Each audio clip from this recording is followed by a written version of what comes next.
కొంచెం టైం తీసుకుంది. అది కూడా ఫ్యాంటసీ సినిమా, సీజీ వర్క్ చాలా ఉన్నాయి. సో, నేను అనుకున్నాను ఈ ఇయర్ అది రిలీజ్ అవుతుంది. సో, అది అవ్వలేదు. సమ్మర్కి పుష్ అయింది.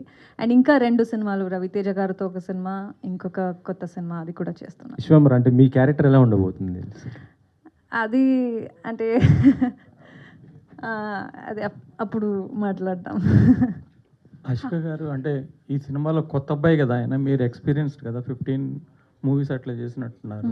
సో హౌ ఇస్ ఇట్, అంటే కొత్త అబ్బాయి ముందు ఎట్లా మీరు, అంటే ఎలా ఒప్పుకున్నారు? బ్యానరా, డైరెక్టరా, అంటే how is it like acting with a new boy? Actually ఈ ముందు సునీ సార్తో 2 సినిమాలు చేశాను.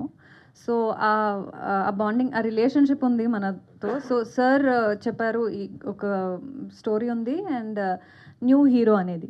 బట్ ఆ టైంలో అంటే కన్నడలో వేరెవర్ ఏ ఇండస్ట్రీ అయినా యూజువలీ మేము ఏం చూస్తామంటే ఒక పెద్ద హీరో ఉంటే అన్నీ it is all taken care. So we have to take up such films. So మనకి కూడా ఎక్స్పీరియన్స్ దొరుకుతుంది అండ్ ఇంకా బాగా స్క్రిప్ట్స్ అన్నీ పాలిష్ అయ్యే వస్తుంది మా దగ్గర ఆ స్క్రిప్ట్స్ అనేది యూజువల్ థాట్.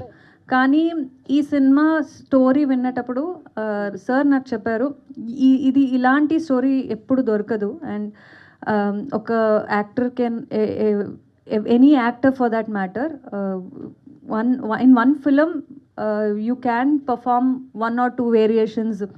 పర్ఫార్మెన్స్కి చాలా స్పేస్ ఉంటాయి, కానీ ఇందులో ఒక 4 ఫిల్మ్ చేసిన ఎక్స్పీరియన్స్ ఉంటుంది మీకు. సో ఒకసారి వినండి అని విన్నప్పుడు తర్వాత నేను అనుకున్నాను ఓకే ఇది ఇలాంటి ఆపర్చునిటీస్ అంతా ఈజీగా దొరకదు. సో ఇది నేను చేయాలని చాలా ఎక్సైట్మెంట్తో I have to do this అని నేను అనుకుని చేశాను. And I think that's one of the best decisions I have taken in my career.